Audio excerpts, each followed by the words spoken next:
Fala, aluno da número 1! Todo mundo bem, gente? Sadio, fornido, conforto da casa de vocês?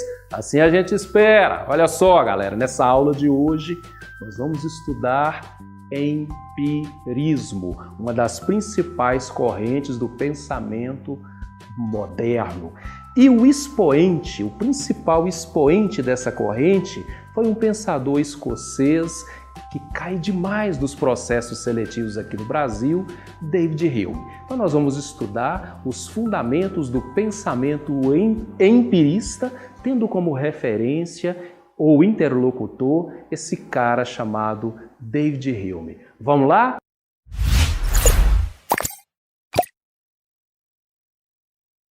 E aí, meus queridos alunos da número 1? Veja bem, meus caros, nós tínhamos visto na nossa aula anterior que o racionalismo foi uma corrente de pensamento, inaugurada por René Descartes, para a qual a base do conhecimento está fundado justamente naquilo que a razão humana é capaz de construir. Então, para René Descartes, a razão é a base ou fundamento para o conhecimento humano. A partir do momento em que essa capacidade racional humana, esse bom senso, ele é trabalhado, ele é orientado, ele é conduzido, a razão humana ela poderá atingir o conhecimento em qualquer instância em que ela esteja pesquisando. Ok? Então, em outras palavras, por isso que o René Descartes pensou justamente naquelas regras do método que a gente tinha comentado com os senhores. Hoje, galera, a gente vai ver um pensamento oposto ao pensamento racionalista de René Descartes. Trata-se do pensamento empirista. E, a partir dessa própria expressão, dessa frase que a gente colocou aqui, nada existe na mente que não tenha passado antes pelos sentidos. Essa frase desse famoso autor escocês, David Hume, a gente já começa a entender aqui alguns elementos que separam empiristas de racionalistas. Vocês se lembram que quando a gente comentou o Descartes, a gente tinha falado que o René Descartes ele classificou as ideias existentes em nós em 3 tipos. Ele falou das ideias adventícias, adquiridas pela experiência, que vêm até nós do mundo sensível, por meio da experiência. Ele falou das ideias factícias, que são as ideias resultantes da imaginação. A gente combina, por exemplo, a imagem de um cavalo, a ideia de um cavalo, com a ideia da asa de um pássaro, e a gente cria um elemento imaginário, por exemplo, um cavalo alado. E, por fim, o René Descartes, ele trabalhou lá, ideias inatas. Aquelas ideias que existem em nós, independentemente de qualquer experiência. A ideia de infinito, a ideia de perfeição, os próprios conceitos da matemática, o conceito de causa, de que uma coisa seja causa determinante da outra, que por sua vez é um efeito. Essas ideias que a matemática e a própria ciência do tempo de Descartes utilizava. Ok, o David Hume, como pensador empirista, ele já vai começar as suas posições teóricas negando esse princípio do inatismo de René Descartes. Para David Hume, todo o conteúdo que existe na nossa mente, ou seja, toda ideia existente na nossa mente, ela somente existe em virtude de algum tipo de experiência, de sensação ou percepção que nós tivemos. Por isso, esse autor vai ser um defensor de uma corrente que nós chamamos de empirismo. Enquanto o racionalismo, que a gente já tinha comentado, o fundamento do conhecimento é a razão humana, razão essa que deve ser orientada, conduzida, tendo em vista alcançar a verdade, buscando a verdade, o empirismo, ele já será uma corrente de pensamento, uma ideologia, uma concepção teórica que já vai partir de um princípio completamente diferente. Para o empirismo, todo conhecimento está associado à experiência. Toda ideia, compreensão ou concepção que nós estabelecemos sobre a realidade está associada à experiência que nós realizamos sobre a realidade. Portanto, o empirismo ele aposta justamente no princípio de que a razão por si só, ela é nada. A razão por si só, ela é um vazio. Tá? Todo o conteúdo que vai existir na nossa mente dependerá, portanto, de experiências que nós fazemos. Por isso aí, que os empiristas, como David Hume, como o John Locke, e o Berkeley também, na escola inglesa, o Thomas Hobbes também será empirista, eles vão partir do princípio que quando nós viemos a esse mundo, quando nós nascemos, por exemplo, não existe nenhum conteúdo na nossa mente.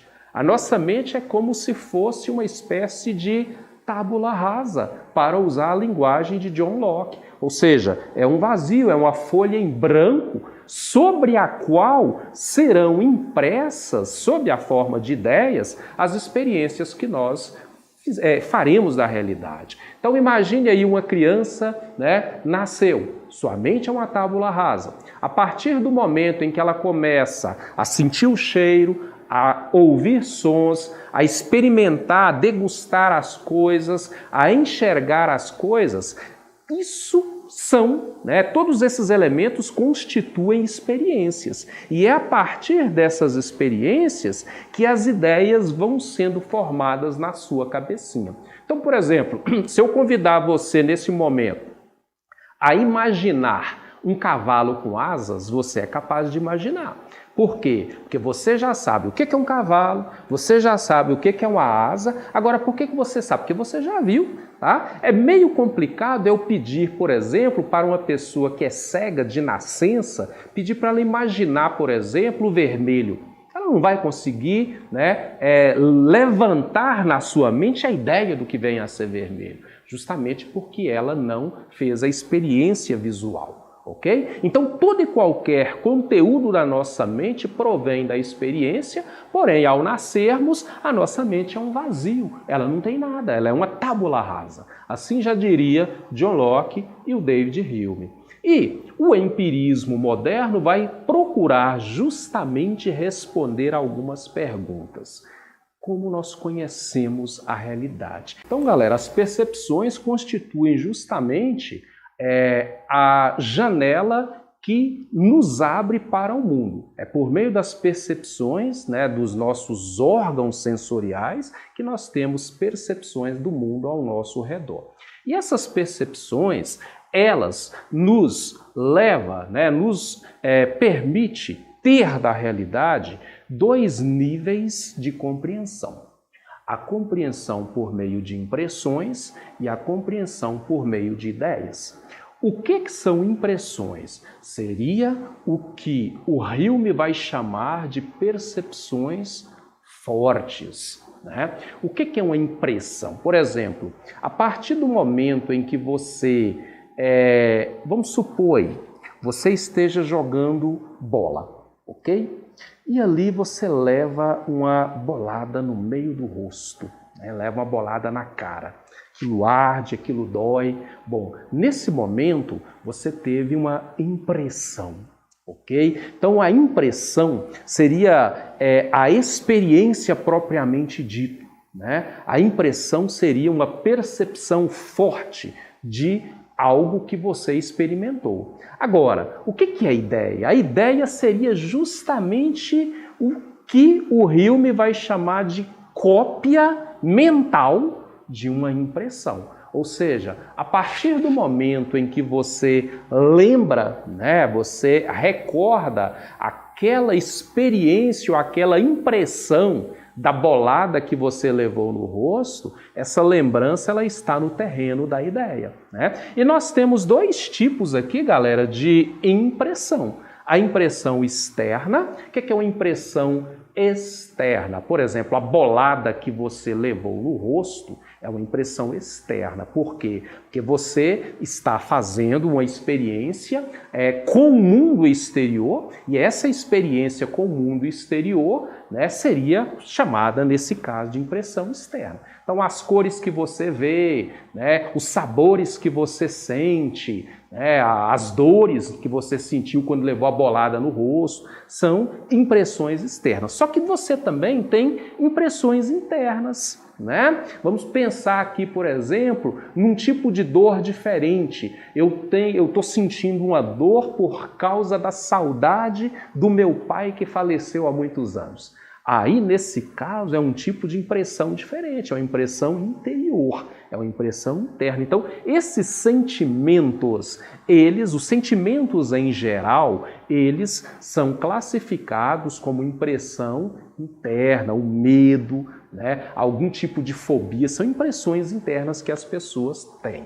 E as ideias, né, elas podem ser classificadas ou tipificadas como aquilo que fica memorizado em nossa cabecinha, né? Então, as memórias fazem parte não de impressões, mas de cópias dessa impressão. Portanto, elas estão no campo das ideias. E lembrando, o que é ideia para Hume? Ideia é uma cópia mental de uma impressão. Tá? Você beijou alguém? Impressão. E que tipo de impressão é essa? Bom, é uma impressão externa, justamente porque é uma impressão tátil. Você está exercitando uma dimensão sensível sua, que é o tato. Agora eu estou lembrando daquele meu primeiro beijo. Opa, você está no campo da ideia, tá? E você está lembrando, então você está exercitando a memória. Assim como nós também, no campo das ideias, nós exercitamos, né, um outro tipo de elemento da nossa razão, que seria a imaginação. O que eu estou querendo mostrar aqui, então, para vocês, com esse slide, é o seguinte: dentro da perspectiva do empirismo, todos os conceitos, as ideias que nós vamos construindo em torno da realidade, a base disso tudo é o que, gente? A percepção. E a percepção está justamente no terreno da própria experiência sensível. Beleza, galera? Veja bem, agora, aqui nós vamos aprender justamente, né, a distinguir mais claramente o que os empiristas entendem por racionalidade. Acabei de dar, em certa medida, né, no slide anterior, para você entender aqui, mostrando para você que o conteúdo da nossa razão provém de experiência que nós realizamos nesse mundo. Só que aqui um questionamento, né? Só para você perceber a diferença entre a posição de René Descartes, que era inatista, e a posição empirista. Bom, a razão pretende, através de seus princípios, seus procedimentos e suas ideias, alcançar a realidade em seus aspectos universais e necessários. Ok. Dentro da filosofia racionalista de René Descartes, é possível que a razão, independentemente da experiência, independentemente de se recorrer à força da percepção, ela consiga, né, compreender a realidade ou até mesmo reduzir a realidade sob a forma de leis, né? As leis da ciência, as leis da física, né, numa perspectiva cartesiana, funcionam justamente como regras que a própria razão humana cria para poder explicar o mundo. Só que dentro da perspectiva empirista, o que a gente tinha comentado, né, a razão, ela por si só, ela não consegue necessariamente explicar o mundo. O conteúdo da razão, ele só vai ser construído a partir de alguma experiência que nós fizemos. É igual isso aqui, ó. Olha para você ver que coisa interessante nessa imagem aqui. Tá? Lá o primata, né, o homem primitivo, ele dá uma pedrada forte na cabeça do outro, a experiência aqui. Aqui, a partir dessa experiência, ele vai levantando dados Tá? E aí ele chega à conclusão. É isso querer dizer que pedra na cabeça ferir mais que cabeça na pedra. Então ele está querendo mostrar aqui, através da experiência, um conceito, uma ideia. O conceito está aqui. Tá? O conceito está aqui, a ideia já está explícita aqui. Mas para chegar a essa elaboração, foi necessária a experiência. Tá? E dentro da perspectiva racionalista, a experiência ela é uma fonte insegura de conhecimento.